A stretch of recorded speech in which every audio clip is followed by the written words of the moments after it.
Today we had the final content creator card reveal, but before we're going to talk about that card, let's first take a look at the first wave of content creator cards for the premium collection, as those already bring some spicy new additions to the format.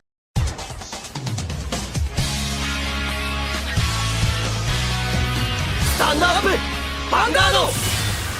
Hey Cardfighters, welcome back to another Cardfight update, and today we tackle yet again 3 new cards for the upcoming P Clan collection, and this time the theme is going to be content creator card reveals. And the focus of today's content creator card reveals video is the cards that were revealed by Different Fight, TIE Fighter, and of course, Jaime. And that will already tell you which clans we're going to cover, which are of course Dimension Police, Nova Grappler, and Aqua Force. So without any further ado, let's do them in order when they were revealed. So we start off with the one for Dimension Police. Now of course, if you want to have a more in-depth analysis, then I highly recommend you guys to check out the video about Different Fight when he revealed the card, because he will probably tell you a lot more than I ever could about these new cards, as he is of course the DP main.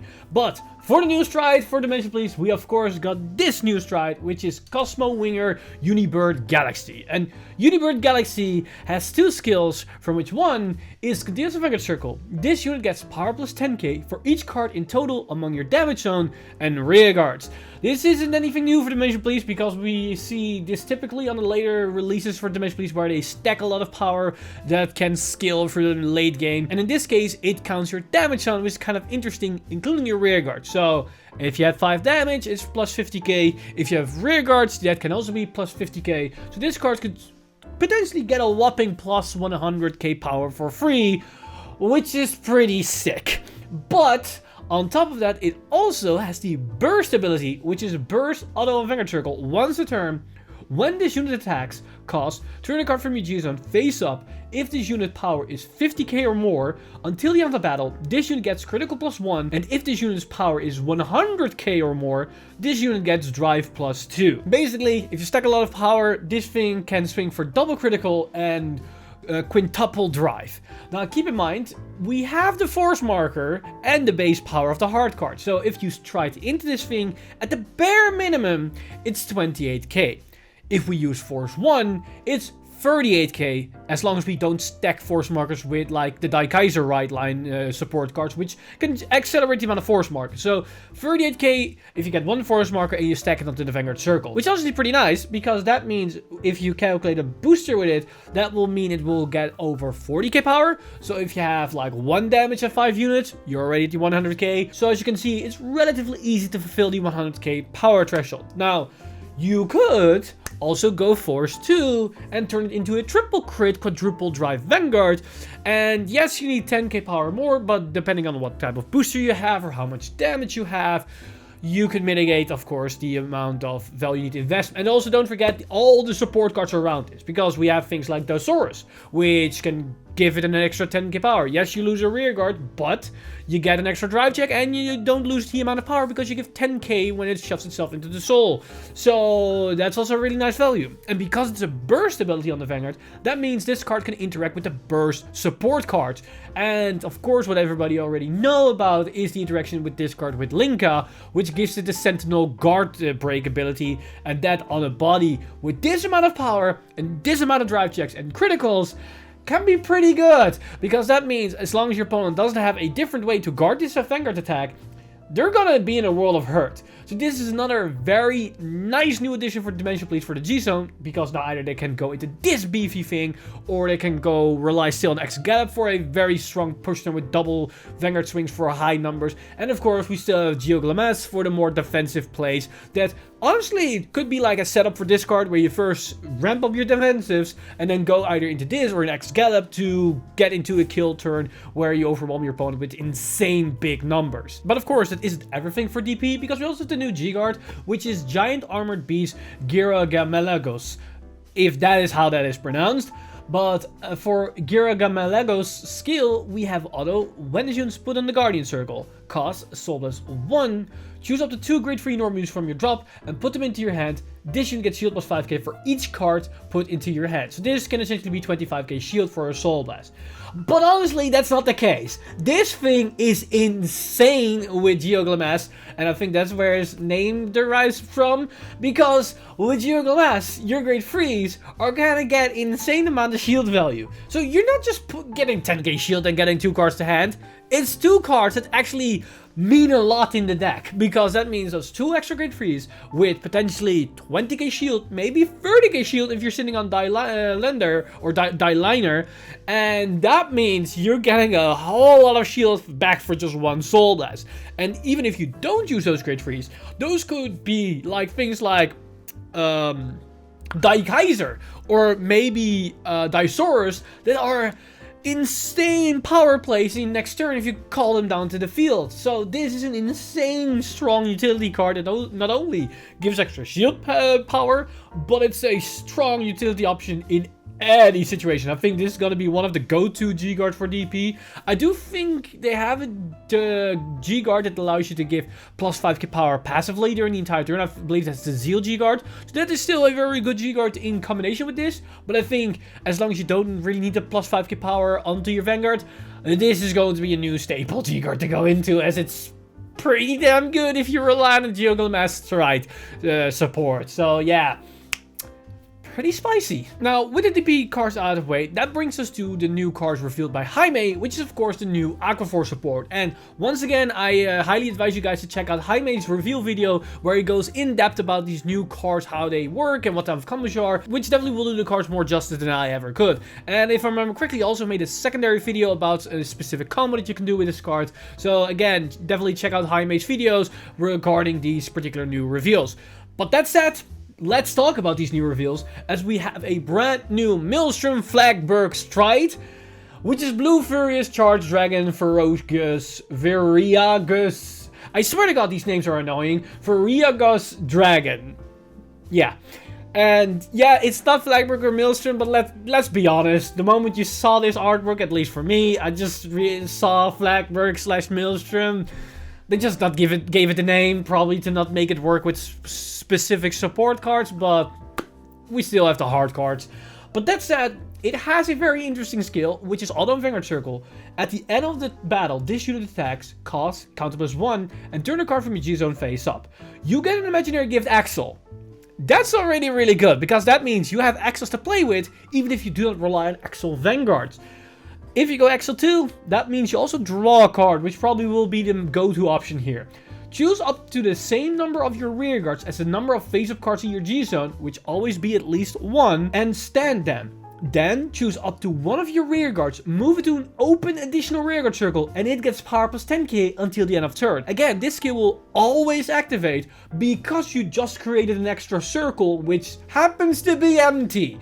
And because if it's XL2, it already gives it passive 5k power. So with this skill, you swap a unit from the back row to that Axle circle, and it will have plus 15k power, which means whatever you move there will hit, which is nice. And because you also just stand another unit, you basically, for the cost of 1 counterblast, you flip a card in G-Zone, which is sometimes also resources, but on top of that, you draw a card and you generate 2 extra attacks. 1 is moved to an open circle and 1 unit just restood. Which honestly is very nice for any type of Aquaforce deck, because it's very generic. Now of course, it's not the most powerful Stride, because we also have Alexandros, which will also just restand 2 units and give a little bit power to those units. We have Gamble Dragon, which is a very nice resource card, but honestly, in terms of value, I think it's not really that terrible as a first Stride. And if you went second and you G-Guard it, then this generates a secondary attack, because you just restand 2 additional units, which honestly is not that bad.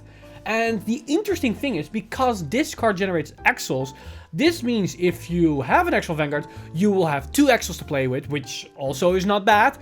But the interesting aspect here, why I say this also could be somewhat of a Flagburg support card, is because now you have Axles with potentially Persona riding.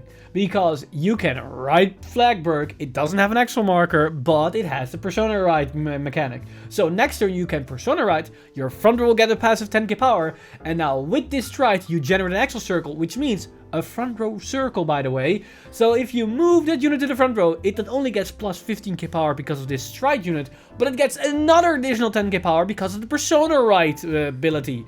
So there is honestly a lot of potential value to be had here, and the more often you stride in this thing and the more units are face up in your G-zone, the stronger and the more value this card generates, because the first wave you have 1 extra marker, the second stride you have 2 extra markers, and probably by the second stride you restand 3 units, which means your 2 normal front rows and the additional extra circle you created last stride. So then you stand all those units and 1 backward unit moves to the secondary extra marker, and you just generated 7 attacks for 1 counterblast, which isn't that bad, and some of those units can already restand on their own, which honestly is a really decent generic stride. That's the awesome thing about this thing. It's generic, so you can splash it into anything. Now, of course, on top of that, we also have a new G Guard for Aqua Force, and that brings us to this G Guard, which is Rebellious Heavenly Flow General Dianera. And Dianera has the effect, although when his unit is put into the Guardian Circle, cost counterblast 1 and perform the following depending on which battle of this turn it is. First battle, choose one of your units and it gets power plus 5k until the end of turn. Fourth battle more, this unit gets shield plus 20k until the end of that battle. So either this is 20k shield and gives passive 5k power onto your Vanguard for the rest of the turn, or it's 35k shield for a counterblast. Honestly, this is probably one of the better G-Guard Aquaforce have access to, because most of the G-Guards for Aquaforce are very iffy, and yes, there are 2 specific scenarios where this card doesn't really do anything, and that's the second battle and third battle, but I think depending on what matchup you play, this is a really nice addition, because I think we already have G-Guards that cover the second and third battle, and this is a nice addition also for the first and fourth battle, or more beyond that. Because if your opponent attacks with their strong units first, so let's say, for example, you're up against Nightmare Dolls and they have the correct setup, but they want to attack with their Vanguard first so they can stack their triggers onto their rear guards that are going to multi-attack and restand, then this card is ideal, because you can go into this onto the first Vanguard swing and use this counterblast skill to get passive 5k power, which means Leslie's on the Axle Circle that don't have trigger powers are shut down because they're 12k against your now 17 or 18k base if you're playing an overdress unit. So that's already pretty good, and it also just helps guarding in general. But in the case they attack with their Vanguard for one of the last battles, then this is a pretty beefy 35k shield for 1 counterblast. Now, it's not the best value, but if it allows you to survive, it's the most valuable value you're gonna generate, if that makes sense. So, honestly, as a G-Guard, I think it's a pretty solid generic G-Guard that's relatively pretty good in most scenarios. Now, with Aquaforce discussed, that brings us to the final clan of today, which is the clan that TIE Fighter revealed. And yet again, I highly recommend you guys to go over to TIE Fighter's reveal video, as once again, he probably does this card more justice than I ever could, as we're going to talk about the new Nova Grappler Stride, which is this new Stride fighting Emperor Dragon, Merciless Dragon! If you don't know why I did that, go check out TIE Fighter's video. But with Merciless Dragon, we have the following skills, which is Auto and Vanguard Circle. When your rearguard stands, buy a card's ability, cost counterblast 1 and discard 2 cards from your hand, stand this unit, and if it's your main phase, attack your opponent's Vanguard with this unit. So essentially, this is a Vanguard restand that restands once your rearguard restands, which is nice because that means you can keep swinging with your Vanguard, which is very Nova Grappler-like. But you might be wondering, why does it specifically state main phase? Well, this is essentially V premium support with the Beast Deities, and I think there's also some generic stuff that allows you to attack into the main phase, but I'm not sure about that. But essentially, this synergizes with those cards. It allows you to attack, the attack did not hit, restand, and then suddenly your Vanguard swings against them, which is interesting because if they block your rearguard, then you can potentially immediately swing with your Vanguard as well, which can be pretty powerful. And if you wonder why would you do that, because that means you're paying a counterblast for your Vanguard to just attack. Well, there are 2 scenarios where you can make your Vanguard in a rest position during the main phase, which from one is if you, I believe, you right Epic Buster, it attacks during the right phase and it stays rested. Then you can stride into this thing and negate the potential minus drive check or whatever the Epic Busters generate, because you now go into a new triple drive Vanguard, and the Vanguard is in rest position, then you attack with your rearguard during the main phase, and then your Vanguard stands and swings again in your opponent's face. The other thing that you can do is you can combine this with Brutal Jack, as Brutal Jack needs to rest 2 units, I believe, not 2 rearguards, just 2 units in general. So you can rest your Vanguard as one of them to reset your Brutal Jack, and because your Brutal Jack just restored during the main phase, you can now activate this ability for your Vanguard to immediately attack into your opponent during the main phase as well. So these are nice interactions you can do to min-max the value you can generate out of your units. But of course, this skill in general also means that during the battle phase, you can keep resetting your Vanguard with your rearguards and just keep driving up the pressure against your opponent, because this feels a bit like favorite champ Victor, where you just keep going ham with your resource and just keep swinging with your rearguards and Vanguards over and over and over again until you just run out of all your Counterblast, Soul Blast, or cards in hand. And you might think to yourself, why are we running out of cards? This thing just keeps attacking with drive checks. Well, sadly, I also have to tell you there's a second skill in this card, which is Auto Vanguard Circle. At the end of the battle, this unit attacked. This unit gets drive -1 until the end of turn. So first attacks with triple drive, then twin drive, then single drive, and then 0 drive. So because you need to discard 2 cards, over a couple of attacks, you're going to minus quite significantly. On the first restand, you're not minusing, because you're triple drive, discard 2, and then you have twin drive, which means you got a second Vanguard swing for free, essentially, because the discard 2 is negated with the twin drive, which honestly is insane value for resending Vanguard, as it's a cycle 2. So that's already good. And then beyond that, you can keep attacking and then minus a little bit until you're satisfied with the results of what this stride provides you. And the great thing about this is that it specifies at the end that it attacked, not when it restands, which means if you rested with Brutal Jack or whatever, then you don't lose drive checks, so you can use it in those combinations, because if it loses drive checks when it restands, it was a whole different story. But overall, this is a very interesting stride that opens up a lot of different options, because on first glance, you might think to yourself, how is this different than favorite champ? But there is actually quite a big significant difference. First off, favorite champ, I believe, is GB2.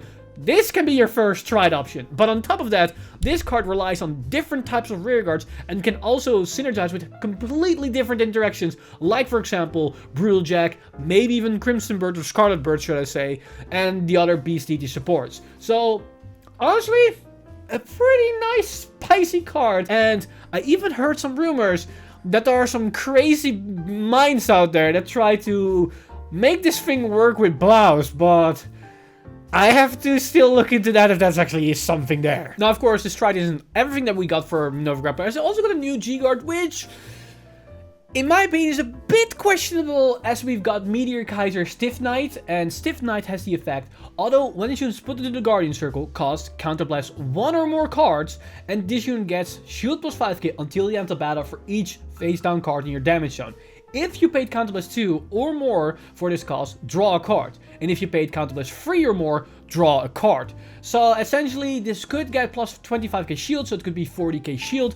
But for a Counterblast in Nova Grappler, that's quite heavy, because you want to use your resource for all kinds of other shenanigans. And we don't really play with Zubat Victor anymore, because I believe we're currently now going to go with V Victor, which means you don't have the free resource we used to have before. So paying the Counterblast for this skill might not really be worth it for the 40k shield, or you might not even have it to begin with. And paying that excess amount of Counterblast to just draw cards, again, feels not really worth it in the long run. We do have the Flip G Guard that allows us to counter charge every time something is guarded, but again, you probably want to save those Counterblasts for your following turn to just kill your opponent. Those extra draws don't really help you to win the game. Yes, they probably will help you not to lose, but they do nothing into actually winning the game. And that's the big difference between actually winning and losing, because if you play to not lose, you will not win.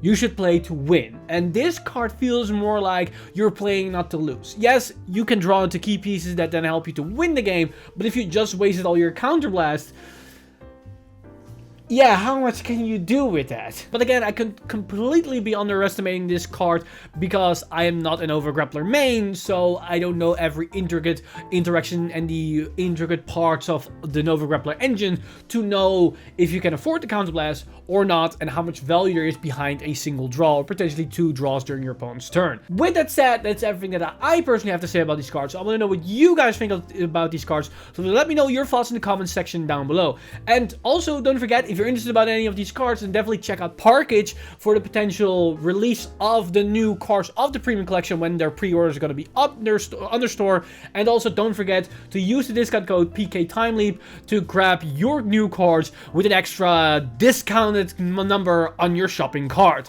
But with that said, I want to give a huge shout out to my Patreon supporters over patreon.com/VanguardInsider. You guys are amazing. If you do want to support the channel or everything that's happening on the channel, you can simply go to patreon.com/VanguardInsider and become a Patreon today. But with that said, I've been Mr. Time Leap, and I see you guys in the next one!